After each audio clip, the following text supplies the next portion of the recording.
오늘 주신 말씀을 가지고 하나님께서 일하시는 방식, 하나님께서 일하시는 방식이라는 주제로 하나님 말씀 증거하도록 하겠습니다. 하나님은 아브라함에게 하늘의 수많은 별처럼 많은 후손을 주시겠다라고 그렇게 약속하셨습니다. 그래서 하나님의 약속을 받은 아브라함이 해야 하는 태도는 자기가 무언가를 하려고 하는 것이 아니라 그저 하나님의 약속이 이루어질 때까지 기다리는 것이었습니다. 하나님의 약속이 이루어질 때까지 기다리는 것, 그거 말고는 아브라함이 할 수 있는 일은 아무것도 없습니다. 하지만 여러분, 사람에게 정말로 힘든 일이 있다면 기다리는 것입니다. 인내하고 참고 기다리는 것만큼 힘든 일이 없어요. 그래서 인간은 기다리기가 힘들어서 어떻게 생각하고 또 어떻게 행동하지요? 자기가 인내하고 기다리는 게 싫으니까 기다리는 것보다는 자기가 행동하고 자기가 움직이는 것을 하나님께서 더 기뻐하실 거라고 생각을 합니다. 그러니까 하나님의 약속이 빨리 이루어지도록 하기 위해서 자기가 뭔가를 한다라는 거죠. 그냥 가만히 있는 것보다 무언가를 열심히 하는 것을 하나님께서 더 기뻐하시겠지 라고 생각을 합니다. 아브라함도 마찬가지입니다. 이제 아내가 늙어서 임신하기가 불가능하다고 판단했습니다. 그래서 아내가 자신에게 여종 이 하갈을 통해서 자녀를 낳자고 그렇게 제안하자 아브라함은 곧바로 아내의 말을 따릅니다. 왜? 자기도 그렇게 생각을 한 거예요. 그리고 여종을 통해서 자녀를 낳게 되죠. 기다리지 못하는 겁니다. 뭔가 자기가 행동을 해야지만이, 자기가 움직여야지만이 하나님이 기뻐하실 거라고 생각합니다.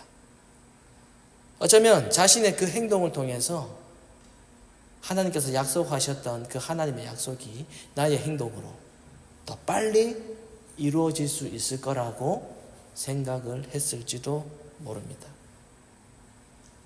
그렇게 여종 하갈이 자녀를 임신하니까 이제 임신한 이 여종은 주인 사례를 무시하기 시작합니다. 주인이 낳지도 못하는 그러한 아들을 이제 자기가 임신하고 낳는 거죠. 그러니까 종이 주인인 자기를 무시하는데 이 주인인 사례가 가만히 있지를 않습니다. 그때부터 이 여종을 하갈을 무시하기 시작합니다. 괴롭히기 시작해요. 이 주인의 괴롭힘이 너무나도 심해서 결국 여종 하갈은 이 주인으로부터 도망을 갑니다. 그런데 도망을 치고 있는 이 하갈에게 여호와의 사자가 나타나셔서 이렇게 말씀합니다. 사라의 여종 하갈아, 너가 어디에서 왔으며 어디로 가느냐라고 말씀합니다. 그 음성을 들은 하갈이 여러분 어떤 생각이 들었겠습니까? 주인이 아들을 낳아달라고 그래가지고 그렇게 말을 따랐는데 시도 때도 없이 괴롭히고 그렇게 욕하는데, 그래서 죽을 것 같아서 그렇게 도망쳐 나왔는데, 그런데 하나님께서 나타나셔서 하갈아 어디로 가느냐 라고 물으시는데 여러분 그 마음이, 힘든 마음 가운데 눈물이 왈칵 쏟아지지 않겠습니까? 그래서 하갈은 자신의 처지를 하나님께 호소합니다. 자기가 너무나도 힘들고 너무 괴롭고 이렇게 쫓아다니는 신세가 되었다라고 그렇게 호소합니다. 그랬더니 여호와의 사자에게서 돌아오는 대답이 황당한 이야기를 해요. 위로를 해주기는커녕 이렇게 이야기를 합니다. 여주인 사례에게로 다시 돌아가라. 그리고 주인에게 돌아가서 그 사례, 주인에게 복종하라고 하면서 한 가지 또 약속을 해주시는데, 내가 너의 자손을 크게 번성하게 그렇게 해주겠다라고 합니다.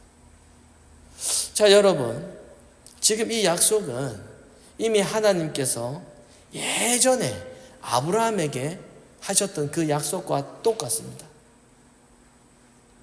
아브라함에게 자손이 많아지겠다라고 약속을 하셨는데 그 똑같은 약속을 하갈에게도 하십니다. 이렇게 하나님의 약속대로 이루어지게 되면은 결국 수많은 자손은요, 두 갈래로 나누어지게 됩니다. 하나는 사례로 인한 자손과 또 하나는 하갈로 인한 자손이 그렇게 존재하게 될 것입니다.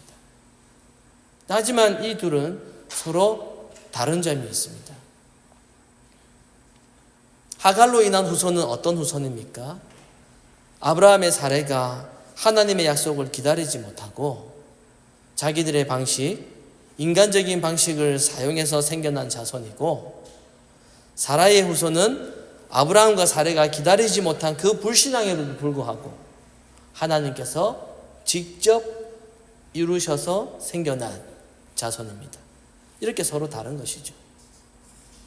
이렇게 하나님은 처음부터 의미가 다른 의미가 있는 두 후손을 존재하게 하십니다. 그래서 이를 통해서 우리에게 영적으로 가르쳐 주시려고 하는 것이 있습니다. 이 두 후손을 통해서 무엇을 가르쳐 주십니까? 그것은 바로 하나님에 의한 참된 신앙의 세계와 인간에 의해 만들어진 신앙의 세계, 이것이 어떻게 다른지를 가르쳐 주십니다. 자, 정리를 해보면은 하나님의 약속을 기다리지 못해서 인간적인 방법으로 만들어졌던 이 신앙의 세계와 하나님께서 직접 이루시기는 그 참된 신앙의 세계다, 이 말입니다. 자, 그러면 도망치고 있는 이 여종에게 하나님께서 말씀하신 그 약속은요, 사실은 축복이 아닙니다. 인간적인 방법으로 만들어진 세상이 무엇인지를 드러내시는 그것뿐인 거죠. 하지만 누가 봐도 하갈에게 이 말씀하셨던 이 하나님의 약속은요, 마치 어떻게 들릴까요? 그 힘든 상황 가운데, 쫓겨나서 도망가고 있는 그 상황 가운데서 하나님께서 너의 자손이 많아지게 할 것이다, 그 아브라함이 받던 그 약속과 똑같은 약속을 하시는 걸 들었다면 하갈의 입장에서 봤을 때는 축복으로 들리겠죠. 축복으로 보입니다.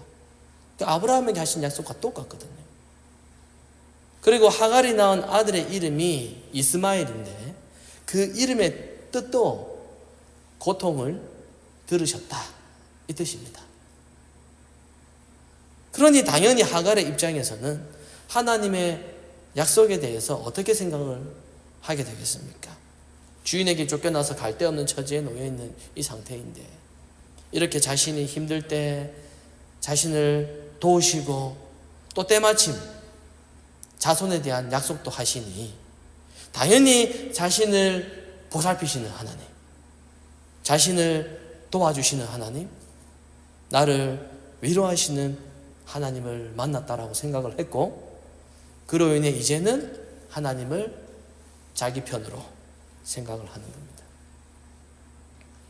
지금 하갈은 쫓겨나서 여호와의 사자와 대화 중에 있습니다.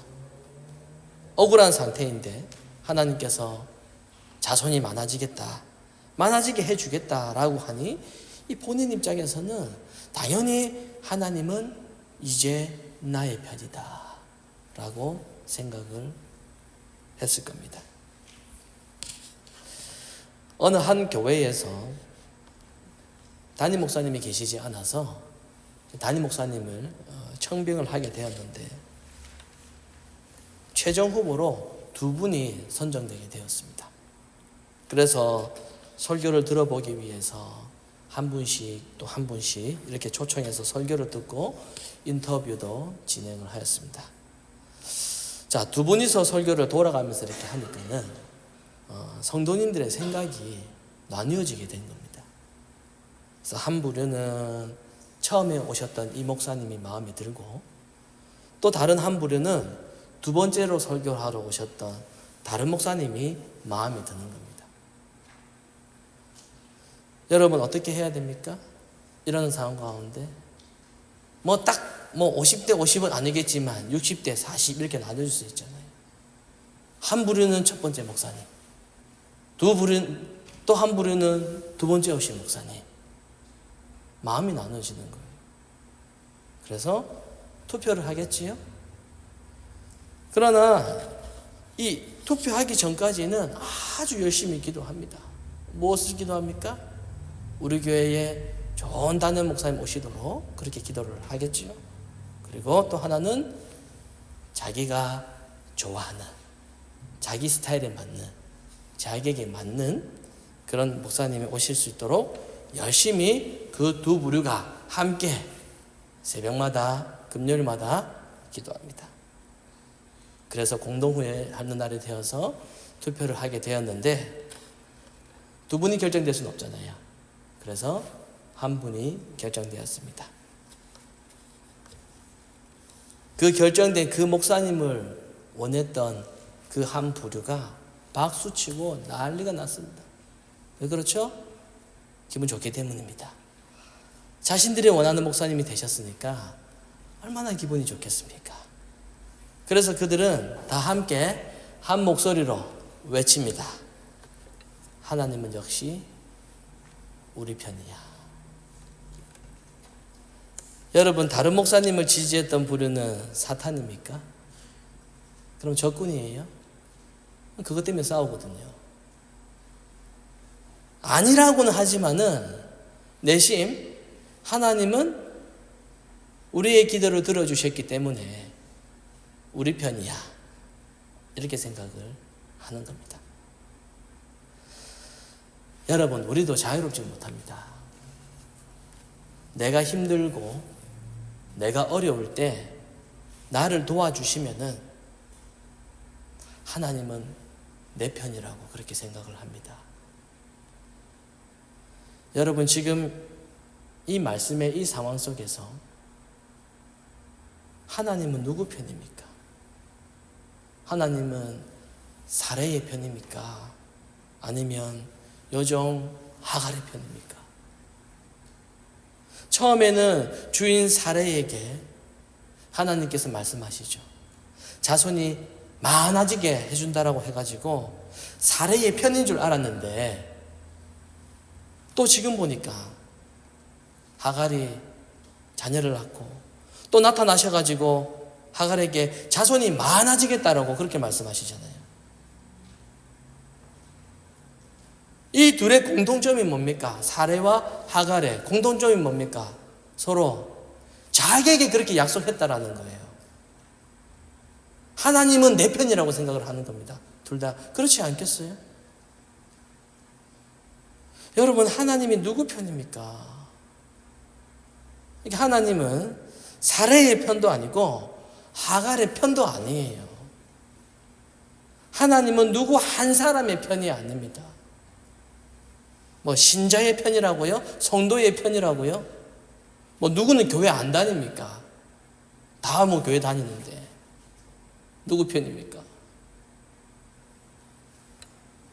하나님은요, 그저 하나님의 편입니다. 하나님은 누구 특정인의 편이 되어가지고 그 사람이 잘 되도록 해주시는 분이 아니라 하나님의 목표는 오직 한 가지입니다. 하나님 자신의 영광과 자신의 뜻을 이루는 것이 하나님의 목적입니다. 여러분, 이거 서운하게 들으시면 안 돼요. 하나님은 하나님 자기 편입니다. 우리 인간과 모든 이 피조물들은 그 하나님의 일에, 그 하나님 일하심의 도구로 부름받았을 뿐입니다. 그리고 사람이 하나님께로부터 어떤 도구로 또 어떻게 사용될지는 그것은 전적인 하나님의 마음입니다. 이걸 하나님의 주권 이렇게 부릅니다. 내가 주인공이 아니에요. 내 일을 해결하기 위해서 하나님이 계시는 것이 아니라 하나님의 일을 하시기 위해서 우리가 존재하는 겁니다. 여러분, 이 순서가 맞는 거예요. 그래서 오늘 본문을 보면서 사라가 옳으냐, 하갈이 옳으냐, 어떻게 사라가 그렇게 할 수 있지? 자기가 그렇게 시켰으면서 어떻게 종인 주제에 하갈이 그렇게 할 수 있지? 은혜도 모르고 누가 옳으냐 이렇게 판단할 것이 아니라 하나님이 누구신가? 하나님이 어떤 분이신가?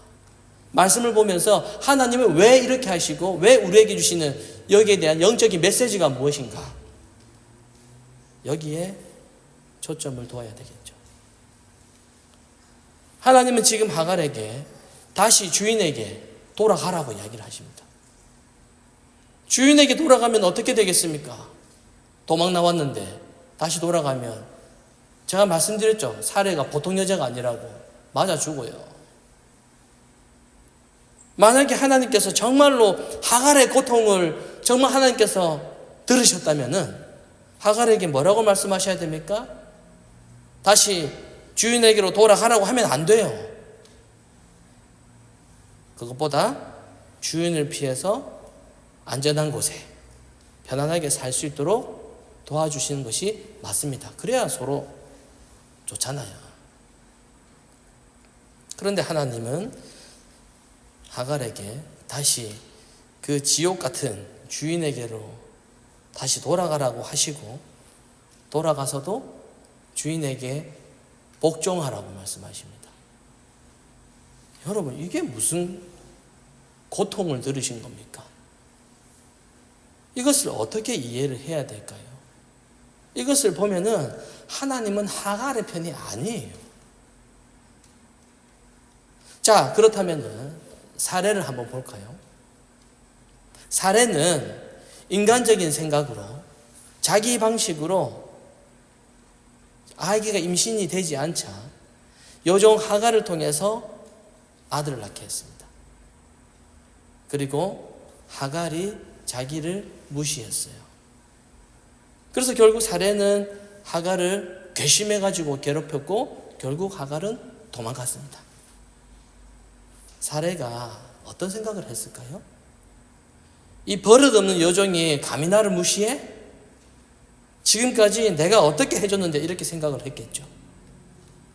사례가 이렇게 생각하는 이유는 자기가 잘못한 게 없다라고 생각하기 때문입니다.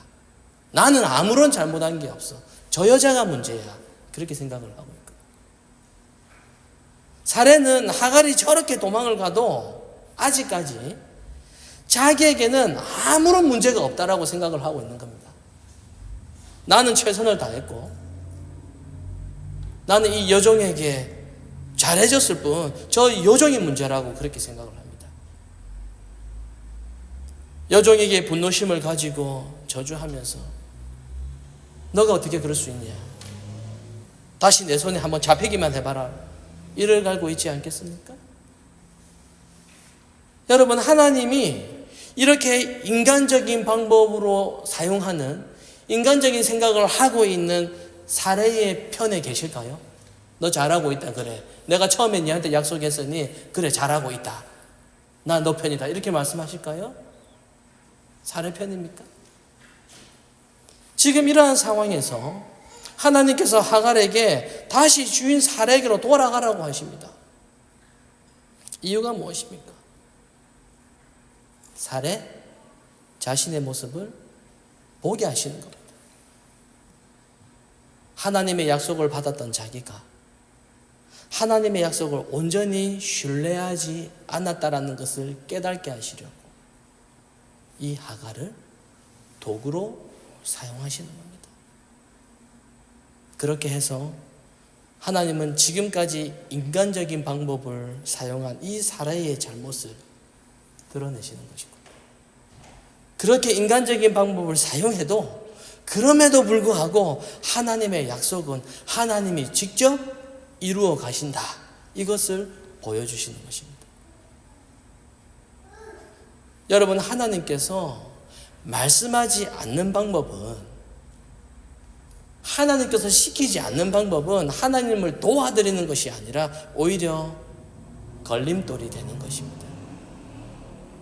모세가 시내산에 십계명을 받으러 올라갔을 때 산 아래에서 이스라엘 백성들이 금송아지를 만들어 가지고 자기들을 이 금송아지가 인도했다고 하면서 거기에 예배를 드렸습니다. 하나님께서 말씀하시지 않은, 자기들이 만들어낸, 자기들이 고안해낸 그 방식을 가지고 하나님께 예배했습니다. 시키지도 않은 일을. 현대교회가 이러한 방법, 저러한 방법으로 하나님을 위한다라고 그렇게 말을 하지만은, 하나님께서 말씀하시지 않는 방법이라면 그것은 하나님을 돕는 것이 아니라 방해가 되는 것입니다. 그러나 그러한 인간의 방해에도 불구하고 하나님은 하나님 자신의 뜻을 이루시기 위해서 계속해서 일하시는 겁니다. 이것이 하나님께서 일하시는 방식입니다. 그런데 하갈은 지금 어떻게 생각을 하고 있을까요? 하나님이 나타나셔서 자손이 많아질 것이라고 그렇게 약속을 하시니까 마치 자기를 도와주시는 분으로 그렇게 오해를 하고 있습니다. 하나님은 자기 편이 되어서 자신을 도와주신다라고 그렇게 생각을 하고 있습니다. 여러분, 이게 바로 이 세상이 생각하는 하나님입니다. 자기 일이 잘 되면은, 자기가 원하는 대로 되면은 하나님을 자기 편으로 그렇게 생각을 하는 것이죠. 그렇다면은 어쨌든 인간적인 방법으로 만들어진 이 하갈의 자손도 번성할 것이고, 또 그리고 하나님의 방법으로 만들어진 사레의 자손도 또 번성하게 될 텐데, 이 두 자손의 번성을 통해서 그럼 하나님께서 우리에게 주시려는 그 메시지가 무엇이겠습니까? 하나님의 약속 안에 있는 자손과 하나님의 약속 밖에 있는 자손이 어떻게 다른지를 드러나게 하시는 겁니다. 누가 하나님의 나라의 백성인지 드러나게 하시는 거죠. 이것이 이 세상을 인도해 가시는 하나님의 방식입니다. 여러분, 우리가 이 세상을 살아가다 보면은 하나님의 약속 밖에 있는 사람도, 그러니까 예수를 믿지 않는 사람도 얼마든지 잘 살 수가 있습니다.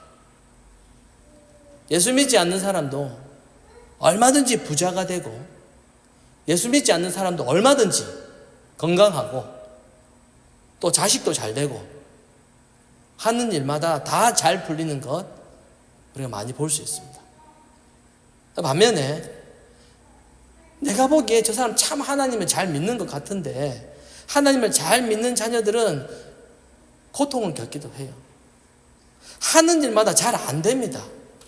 그리고 예수 믿지 않는 사람들부터 막 무시당합니다. 얼마 받냐고, 어디서 일하냐고 무시당해요. 기독교인들 중에서도 이렇게 생각하는 사람들도 있습니다. 하나님을 믿기 때문에 신자가 잘 되어야 된다라고 그렇게 생각하는 사람 많아요. 그래야 사람들에게 체면이 서고, 내가 교회 다녔는데 내가 잘 돼야지만이 사람들한테 어디 밥 사주면서 말하면서 전도해도 전도도 잘 되고, 그렇게 생각을 합니다. 하나님을 믿지 않는 자는 하나님께서 지켜주시지 않으니 그건 잘 모르겠고, 어쨌든 하나님 믿는 사람은 잘 돼야 된다, 그렇게 생각을 합니다. 여러분, 만약에 그렇다면 교회 다니는 사람들은 다 부자가 되어야 됩니까? 교회 다니는 사람들은 다 집 몇 채 다 갖고 있어야 되는 겁니까? 교회 다니는 사람들은 다 자기가 원하는 대학 가야 되고 원하는 직업 가져야 되고 원하는 집, 원하는 삶 다 그렇게 살아야 되는 겁니까? 그걸 지향한다면 이게 바로 인간이 만들어낸 종교성입니다. 자기 마음대로 하나님이라고 하는 신이라고 하는 그 대상을 상상하고 만들어내놓고 그 대상이 내가 원하는 것을 그렇게 이루어 주실 것이라고 자기 혼자 신을 만들어내는 것입니다. 사랑하는 성도 여러분, 하나님은 고통받는 여종 하갈에게 나타나셔서 다시 주인 사레에게로 돌아가게 하십니다. 그렇게 하시는 이유는 사레이든 하갈이든 누가 더 잘했냐 그거 말씀하려고 하시는 것이 아니라 둘 다 문제가 있는 인간이라고 하는 것을 하나님은 드러내셨습니다. 우리는 하갈처럼 내가 어떤 어려움에 겪고 있을 때에 하나님이 좀 해결해 주시기를 그렇게 원합니다. 사람은 자기가 힘들면은요, 자기 힘들어요. 그러면 자기 처지와 자기 형편에만 관심을 가질 뿐입니다. 연락 다 끊어요. 그냥 잠수입니다. 그래서 다 필요 없이 그냥 이 문제만 해결해 달라는 그런 식입니다. 어쩌면 우리가 하나님을 이렇게 믿어왔을지도 모르겠어요. 나의 어려움과 나의 고통을 피해서 내가 더 행복해질 수 있는 나의 길을 찾아서 하나님의 방법이 아닌 내가 생각해낸 방법으로 그렇게 살아오지는 않았습니까? 이렇게 살아가고 있는 우리에게 하나님은 오늘도 이렇게 말씀하십니다. 8절에 나와 있는데 하나님께서 하갈에게 물으신 것처럼 오늘날 우리에게 똑같이 질문하십니다. 너가 어디에서 왔고 또 너는 어디로 가고 있느냐? 여러분, 하나님께서 그렇게 물으실 때에 여러분은 뭐라고 대답하시겠습니까? 오늘 본문에 나오는 아브라함도 사레도 또 하갈도 전부 다 하나님을 오해했습니다. 그 누구도 하나님이 누구신지, 하나님이 어떤 계획을 가지고 계셨는지 아무도 제대로 알지를 못했습니다. 우리도 하나님을 오해하고 있지는 않습니까? 우리가 믿는 그 하나님은 누구십니까? 우리도 하나님을 내 마음대로 그렇게 생각하지 않았습니까? 그래도 하나님이 이렇게 해주셔야지. 내가 잘못 생각하고 있던 하나님을 내가 다른 사람에게 말하고, 내가 잘못 생각하고 있던 하나님을 내가 내 자녀에게 잘못 교육하지는 않았습니까? 하나님은 그게 아니고 이런 거야. 나에게 어떤 문제가 있을 때 당장 그 문제를 해결해 주시는 분으로만 그렇게 내가 생각하고 있지는 않습니까? 물론 우리 문제를 하나님께 다 맡겨야죠. 맡겨야 됩니다. 하나님께서 왜 그것을 무시하시겠습니까? 무시하지 않죠. 그러나 하나님께서 더 중요하게 생각하시는 것은 내가 지금 직면한 나의 이 문제를 해결해 주시는 그 방식이 아니라 우리는 그 방식에 관심이 있죠. 근데 그것보다 더 중요한 것은 이 문제를 해결해 주시는 그 방식이 아니라 지금 이 어려운 상황을 통해서 나의 잘못됨과 그리고 나의 연약함을 드러나게 하셔서 도무지 구원받을 수 없는 나를 하나님께서 하나님의 백성이 되게 하시는 그 은혜가 무엇인지 그것을 깨닫게 하시는 것입니다. 그 놀라우신 은혜를 지금 이 어려운 상황을 통해서 깨닫게, 알게끔, 이해가 되게끔 그렇게 인도하시는 겁니다. 그러니 여러분, 우리에게 지금 이 어려운 문제에 직면을 했다고 해서 하나님이 나를 안 도와주시나 보다. 이렇게 생각할 것이 아니라 이 상황을 통해서 나의 연약함을 발견하기를 원하시는구나. 하나님을 더 신뢰하기를 바라시는구나. 그 하나님의 마음을 깨달으시기를 바랍니다. 그럴 때에 나에게 직면한 이 모든 문제를 넘어서서 하나님의 그 놀라우신 은혜를 경험하고 그제서야 뭐든지 감사할 수 있는 그 마음이 생기게 되는 것입니다. 이러한 은혜가 저와 여러분에게 가득하시기를 성부와 성자와 성령의 이름으로 축원합니다. 아멘.